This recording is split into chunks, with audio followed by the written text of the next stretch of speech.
Hey guys, we are back for another episode of Star Trek The Next Generation, Season 1. And this time we're talking about the episode Justice. So, this episode Justice basically revolves around them going to this pleasure planet. And if you're a big Star Trek fan and you've watched for a number of years, you've watched DS9, or even later TNG seasons, you'll know about Risa.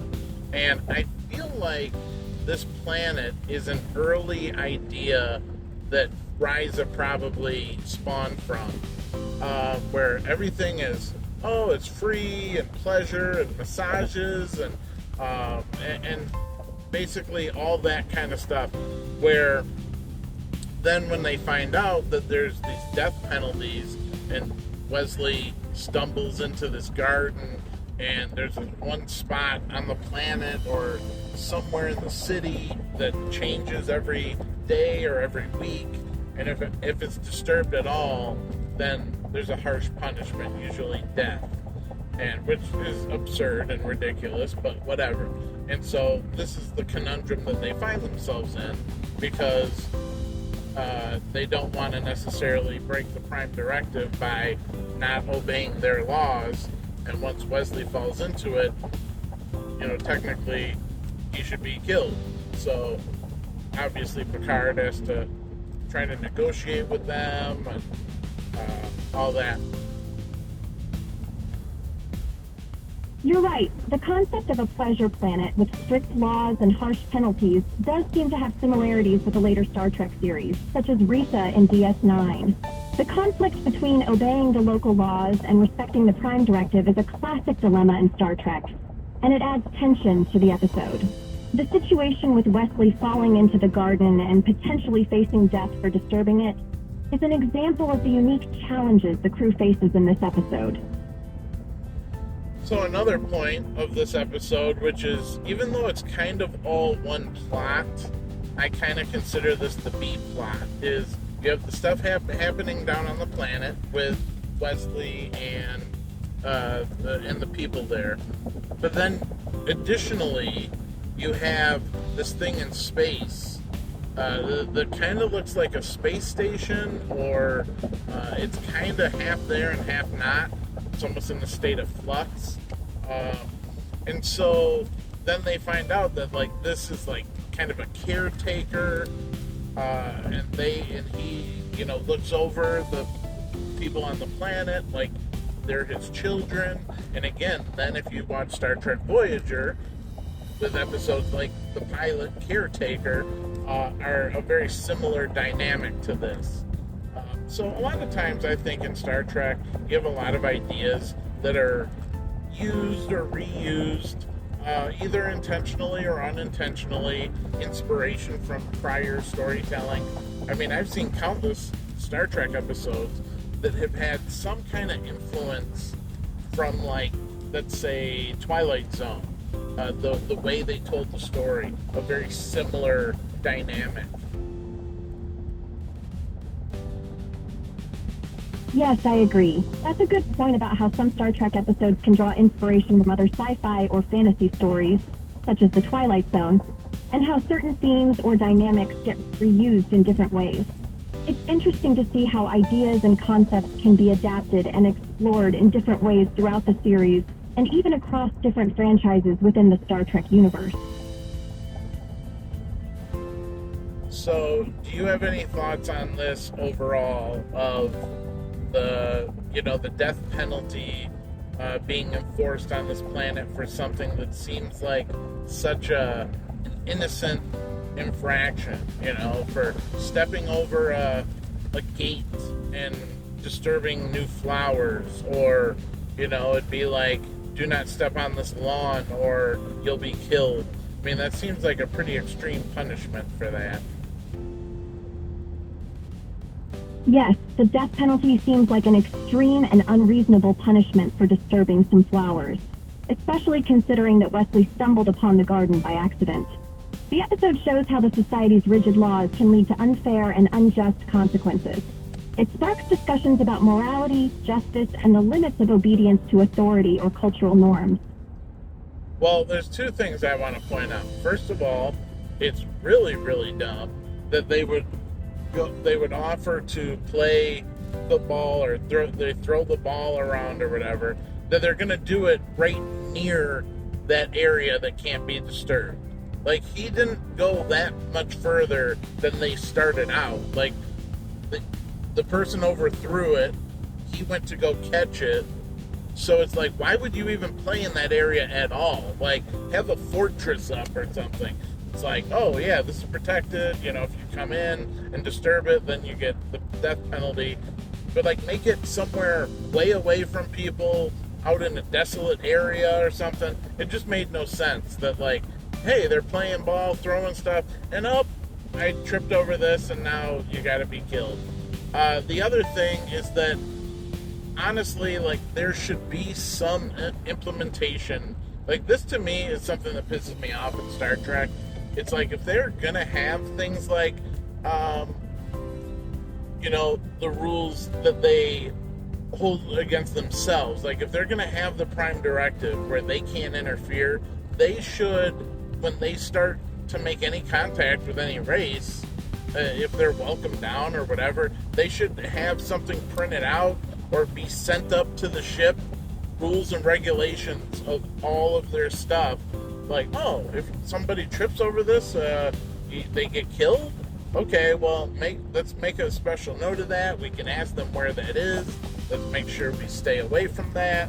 Whatever. Oh, there's some food that you can't eat, and there's a death penalty, or it's some super poisonous flower that if you breathe in the pollen that you die. Like, that would seem to be stuff that you might want to know if you're gonna be going down to a new planet for the first time. So all that's something that I've always questioned in Star Trek as well.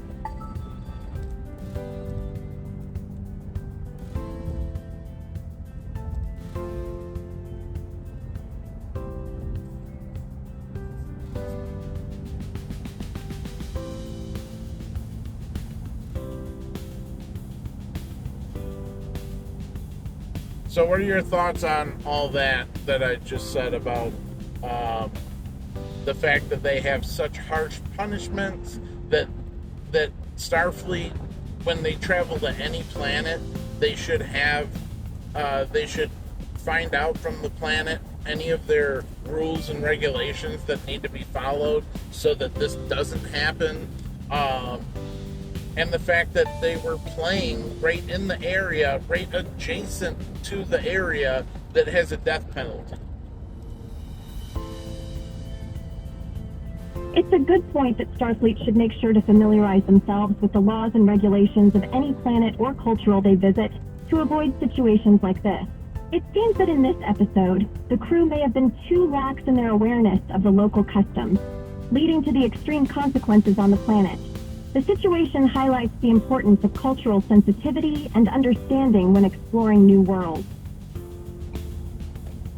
Yep, and obviously this is not the first time they get into trouble with something like this. So between TNG, DS9, Voyager, and, you know, even the original series, there's times where they go down to a planet and all hell breaks loose, you know, even if they're invited, if it's a warp capable civilization, sometimes there's just some differences in the culture, but they always seem unaware. They're like, oh wait, what? Like, this is how you guys are? And it's like, well, why is that not?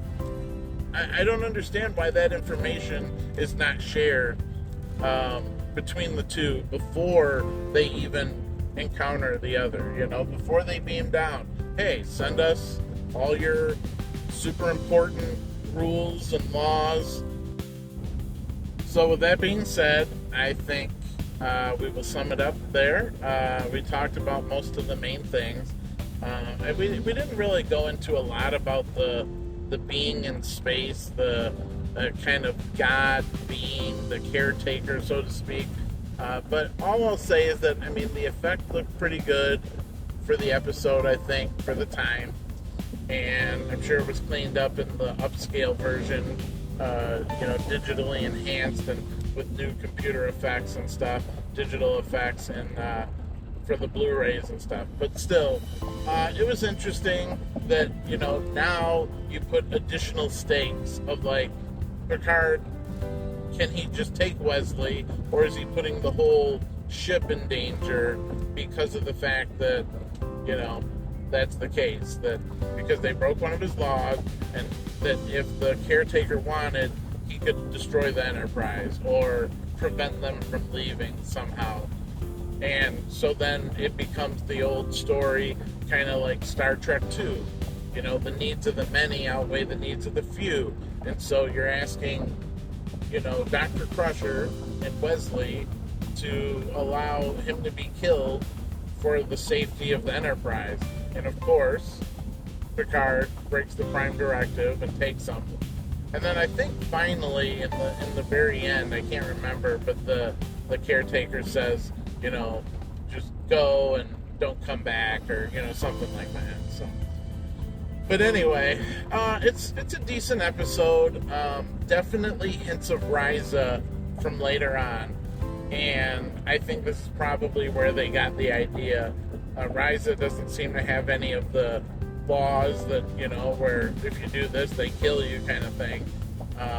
But it's a very similar idea, like a pleasure planet. So that'll do it for us, and thanks again for checking out the podcast. This episode I'm doing in the car. I'm driving, and so I'm recording it. I'm hoping that the audio comes through okay.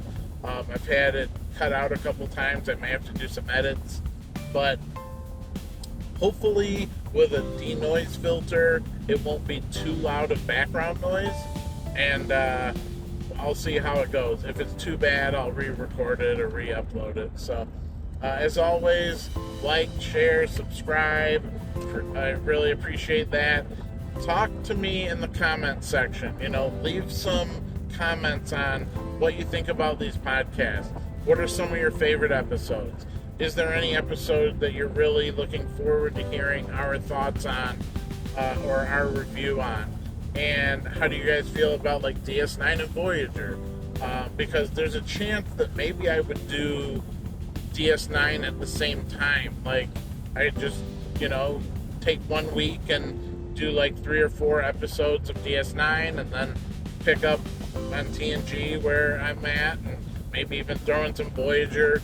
Or if you guys would kind of prefer me just do it all chronological in order. Whatever, the comment section kind of concurs with, or whatever the majority thinks. And as always, I will catch you next time. Thanks.